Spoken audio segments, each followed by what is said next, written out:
कि हर नौजवान गवर्नमेंट के अगेंस्ट है और हर नौजवान परेशान है। नौजवान जो है परेशान जरूर हो सकते हैं, लेकिन कहीं ना कहीं आके उनका माइंड डाइवर्ट करता है और लास्ट में वोट वही करते हैं। मैं आपको आज बता रहा हूँ, ये सच्चाई है। आप देखिए, औरतें हैं, महंगाई की बात करती हैं, लेकिन एक तरफ करती है कि हमें सेफ्टी सिक्योरिटी दी गई है, एक तरफ कहते हैं हमें बदमाशों से बचाया गया है। बहुत से मुद्दे हैं। और कुछ औरतों को जैसे गवर्नमेंट ने सहायता दी, उसका भी है, कुछ पेंशन का है, बहुत से मुद्दे हैं। लास्ट में आके वो वहीं पर वोट कर देते हैं कि हमारे एक वोट से क्या फर्क पड़ना है। जब दिमाग में ये बात आ जाए कि हमारे एक वोट से क्या फर्क पड़ना है, आप देखिए इसी का नतीजा है कि आज स्टेट में चुनाव हो रहे हैं, लेकिन परसेंटेज नहीं बढ़ पा रहा है 60 से ऊपर। क्या कारण है भाई? हाँ, तो जो हम लोगों समझना को वोट चाहते हैं क्या देना वजह। चाहिए और बदलाव के लिए, वो तो गांव दे नहीं में पा रहे हैं। गांव के लोग ज्यादा वोटिंग कर रहे हैं, शहरी इलाके में रूरल एरियाज में ज्यादा वोटिंग हो रही है, अर्बन एरियाज में कम हो रही है। तो इसका मतलब हाँ, ये सियासी जानकार मान रहे हैं कि गांव में लोगों में नाराजगी बहुत है, सरकार एंटी इनकम्बेंसी नहीं बहुत नहीं, है। गांव में सहूलतें भी दी गई हैं, वो भी ध्यान में रखना होगा। हाँ। गांव का लोग सेंटिमेंटल होता है, सच्चा होता है, हम्म। उसको धर्म का भी ज्ञान होता है। देखा ना आपने बात जो की, तो उसमें मैं बता रहा हूँ कि जो लोग गांव के लोग हैं, धार्मिक है, सच्चे हैं और सीधे लोग हैं, वो लोग, उनको पेंशन मिल रही है, किसी को सेफ्टी मिल रही है, किसी को रसोई मिल रही है, इस तरह की चीजें बहुत सी गवर्नमेंट ने की हैं। किसी को रास्ता मिल रहा है। ठीक है, गांव में ज्यादा तकलीफ नहीं है, हाँ। तकलीफ ज्यादा शहरों में है। शहर के लोग जो है अपना माइंड ज्यादा चलाते हैं, लेकिन गांव के लोग सच्चे सीधे लोग हैं। कुल मिला के वो वोट वही देंगे लास्ट में कि मेरे एक वोट से क्या फर्क गांव पड़ने के वाला है लोगों को सरकार को। लेकर बहुत बड़ी बात यहाँ पर अमीन साहब ने कही, राजेश ओझा साहब, कि हम सब ये जानते हैं कि आधा से ज्यादा हिंदुस्तान जो है गांव में बसता है, और गांव के लोग अगर परेशान होते हैं तो वो दिख कर भी आता है। महिलाएं सिक्योरिटी का मुद्दा बता रहे हैं कि सेफ्टी एंड सिक्योरिटी के मसले पर हो सकता है कि भारतीय जनता पार्टी के साथ बहुत सारी जो खवातीन हैं, महिलाएं हैं, वो चली जाएं। और दूसरी तरफ जो मुफ्त राशन की स्कीम है, ये मुद्दा है, ये कहीं ना कहीं भारतीय जनता पार्टी को हो सकता है कि फायदा पहुंचाए। आपका तज्जिया क्या कहता है इस पर? मैम, गांव के लोग कट्टर होते हैं। मैं वो एक बात, जो चीज को ठान लेते हैं वो पूरा करते हैं, मैं इससे सहमत हूँ। हाँ। लेकिन वो अपने दर्द को भूलते नहीं है, वो गांठ बांधे रहते हैं, वो लगातार उस बात को लेकिन शहरी मरहम भी लोग लगाने जो की है। बारहा कोशिश की जाती है, जो की गई मरहम लगाने की कोशिश, तो क्या वो मरहम से उनका दर्द कम होता होगा?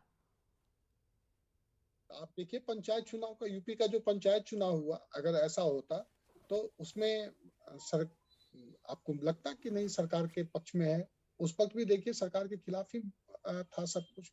मैं ये नहीं कह रहा हूँ कि इस बार भी सरकार के खिलाफ सब कुछ है। हाँ। कांटे की टक्कर है, मैं ये कह रहा हूँ कांटे की टक्कर है, लोग बहुत नजदीकी फाइट है। हाँ। गांव के लोगों की बात उन्होंने उठाया, तो गांव में जो लोग हैं उनको भी तो चीज चाहिए। मुफ्त अनाज की बात है, तो मुफ्त के अनाज तो कांग्रेस के जमाने से मिलता आ रहा है, 1-2 रुपए 5 रुपए, तो वो मुद्दा नहीं है।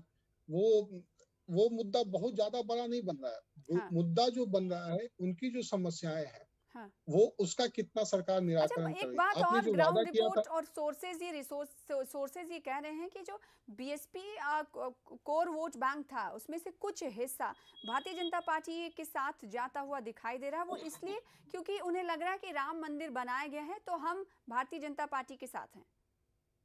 हाँ, ये इसमें इससे कहीं इनकार नहीं किया जा सकता है। राम मंदिर का पूरा श्रेय भाजपा को जाता है, और जो माने जिन आस्था के साथ जुड़े हुए लोग हैं नहीं, वो। लेकिन बीएसपी का कोर वोटर जो है ना, वो भारतीय जनता पार्टी और समाजवादी पार्टी से किसी हद तक अलग होता है, और उसका अगर इस तरह से मानना और सोचना है तो इसके माने क्या है?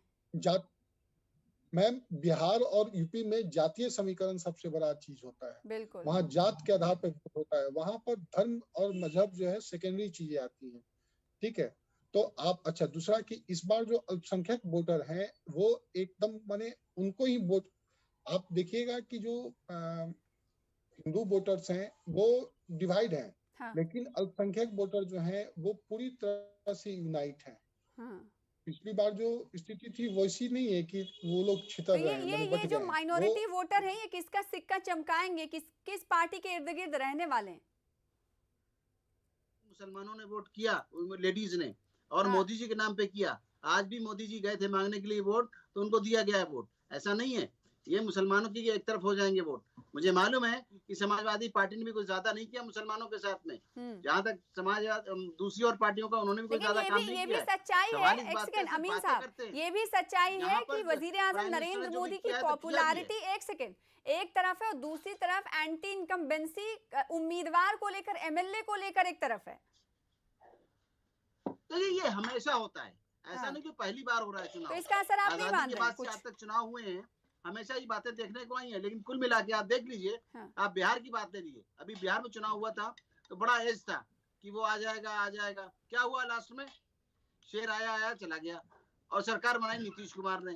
इसी तरह यहाँ भी मुद्दा तो छाया हुआ है, और ये भी 1 साल से हुआ है, इससे पहले तो हुआ नहीं। पिछले 4 सालों में क्या कर रहे थे बड़ी पार्टी सोए पड़े आरजेडी थे, बनी कोई थी। जानता भी नहीं था। अभी राजेश ओझा साहब भी इस तरफ इशारा कर रहे थे, फिर उन्होंने कोalition करके सरकार बना ली।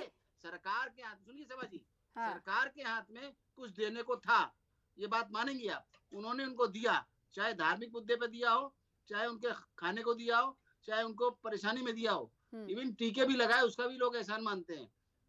ये तो गांव क्या की एहसान, क्या ये सरकार का काम काज जो है जिम्मेदारी नहीं है, एहसान मानते हैं आप?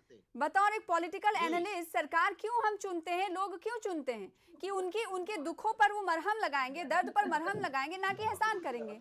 आप एहसान से ताबीर कर रहे हैं। बातें करते हैं, जनता आज जानती है। मैंने फिर भी यही कहा, एहसान नहीं होता ना, सरकार की जिम्मेदारी होती है। क्या जनता ऐसा सोचती है कि अगर उन्हें कोई स्कीम मिल जाता है तो वो सरकार का उन पर एहसान है? एहसान नहीं है ना राजेश ओझा जी, ये तो जिम्मेदारी सरकार की है, क्योंकि जनता उन्हें लेकर आती है इख्तिदार पर, आवाम इख्तिदार पर लेकर आती है, वरना किसी में हिम्मत नहीं कि वो तख्त ताज और उनको कुर्सी मिल जाए। अगर इस तरह का माइंडसेट हम रखेंगे, या फिर आवाम इस तरह की बात सोच रही है, आपको लगता है क्या इस तरह की बात आवाम सोचती होगी कि सरकार ने ये पेंशन दिया, या सरकार ने ये स्कीम दी, उनके बुरे वक्त में उनका साथ दिया, तो ये उन पर एहसान है, तो एहसान का कर्ज हमें चुकाना है? ओझा साहब एक सेकंड, हाँ ओझा साहब आपसे जवाब चाहते हैं इस पर। नहीं मैम, ऐसा कुछ नहीं है। खासकर चुनाव के समय तो जनता पूरे ताव में रहती है, उसका साफ साफ कहना होता है हाँ। कि भैया आपने जो हमसे वादा किया वो किया कि नहीं। उस पे गांव के ही लोग आकलन ज्यादा करते हैं, शहर के लोगों को आकलन करने की उतना फुर्सत नहीं होती है। गांव के लोग एक एक चीज को पकड़ते हैं। आप देखें, आप अगर ग्रामीण क्षेत्रों में दौरा करेंगे चुनाव के समय, तो लोग वहीं से मुद्दे उठते हैं। वहीं के मुद्दों को चुनाव के समय में राजनीतिक दल के लोग अपना मुद्दा बनाते हैं। क्योंकि वो उनको, आप अगर ये बोला जाए कि वो सरकार ने एहसान किया, अगर ये बात कहा जाए तब तो फिर और बवाल हो जाने की स्थिति है। क्योंकि जनता अपना राइट मानती है, ये राइट है उसके।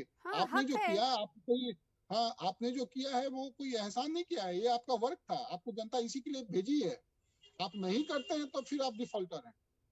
तो ये एहसान से कहीं जोड़ना थोड़ा माने गलत।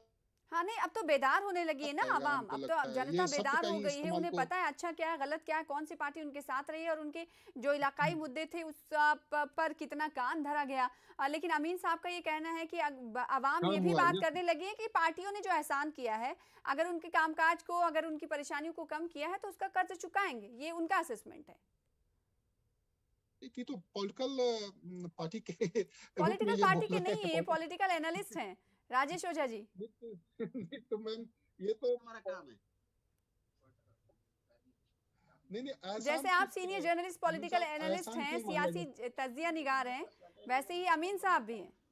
इसीलिए दो सियासी तज्जिया निगार हमारे दरमियान है, और दोनों का जो असेसमेंट है, दोनों लोगों का जो तज्जिया है वो दरिया के दो किनारों के मानंद है। इसीलिए मैं समझना चाह रही हूँ कि एक पॉलिटिकल एनालिस्ट अगर ये ऐसा कह रहा है तो उन्होंने क्या एक्सपीरियंस किया, और राजेश ओझा जी ने अगर कुछ बात कही तो उन्होंने क्या एक्सपीरियंस किया होगा। दोनों को का मुआवजा करना बड़ा ज़रूरी हो जाता है ऐसे वक्त में। पॉलिटिकल लीडर होते वो ऐसी बात कहते तो वो तो अपनी पार्टी का गुणगान करते। ऐसा नहीं है मैम। हाँ। मैं इससे सहमत नहीं हूँ। हाँ। अच्छा, आप ये मुझे बताएं राजेश ओझा जी, ये बताएं कि जो ये हमें पता है कि जातीय इक्वेशन जो है, कास्ट इक्वेशन बहुत हावी रहता है उत्तर प्रदेश में। और अभी कई सारे जो पिछला अगर छठा चरण देखें, छठा मरहला देखें और सातवां चरण देखें, तो इसमें भी कास्ट इक्वेशन बहुत हद तक हावी है। लेकिन अगर एमएलए से वो नाराज रहे तो क्या वो पार्टी से भी नाराज है वोटर? क्या पाया आपने जब आप ग्राउंड पे गए? नहीं, हाँ, इसमें मैम थोड़ा अंतर होता है। मान लीजिए कि प्रत्याशी अगर कोई दूसरा आ गया है, हाँ। सपोज कीजिए मैं वहां से प्रत्याशी था और मैंने काम नहीं किया और फिर से मुझे भाजपा या कांग्रेस या सपा ने अपना प्रत्याशी बना दिया है, तो नाराजगी रहती है लोगों की मेरे प्रति, लेकिन पार्टी के प्रति आस्था ज्यादा हो जाता है फिर कहीं ऐसा है। और दूसरा की जो वोटर हैं, सपोज कीजिए कि अगर भाजपा के जो वोटर हैं वो हार्डकोर वोटर हैं, सपा के जो हैं वो जातीय इक्वेशन पे बने हुए वोटर हैं, तो वो अपना अपना वोटर होता है मैम, वो पार्टी को ज्यादा तवज्जो दे देता है। और यही वजह है कि भारतीय जनता पार्टी के अगर चुनावी तस्वीर को देखेंगे अमीन साहब, आखिर में शुरुआत में योगी जी ने बहुत सारी सभाएं जलसा में हिस्सा लिया और आखिर में वजीर आजम नरेंद्र मोदी को बहुत सारे जगह का जिम्मा दिया गया। और अगर सोशल मीडिया पर आप देखेंगे तो वहां पर मोदी और योगी को जिताने की बात कही गई। तो योगी लहर जो है हो सकता है यूपी में कमजोर हुई होगी, इसीलिए वजीर आजम नरेंद्र मोदी को प्रोजेक्ट किया जा रहा है। देखिए, जहां तक सवाल है पिछले चुनावों का, आप इस बात से तो एग्री करेंगी कि योगी जी कहीं नजर नहीं आए थे, ना कहीं प्रोजेक्शन में थे। वो भी चुनाव जीतने के बाद असेंबली का जो बीजेपी पार्टी थी वो 3 दिन के बाद अपना चीफ मिनिस्टर कैंडिडेट फाइनल कर पाई। तो ये जो वोट मिला था सिर्फ मोदी जी के नाम में मिला था। जी, तो आप ये कहना है कि मोदी जी के नाम पर वोट मिला था 2017 में और ऐसा ही कुछ होने वाला इस बार भी। छोटे से ब्रेक ले रुकेंगे। आप दोनों का बहुत शुक्रिया हमारे साथ जुड़ने के लिए। इंतखाबी जंग की पल पल की तस्वीरें हम आपको दिखाएंगे। सातवें और आखिरी मरहले के तहत आज वोट डाले जा रहे हैं, जिसकी तस्वीरें आप वक्तन फवक्तन देख पा रहे हैं। छोटा सा ब्रेक के बाद जल्द लौटेंगे।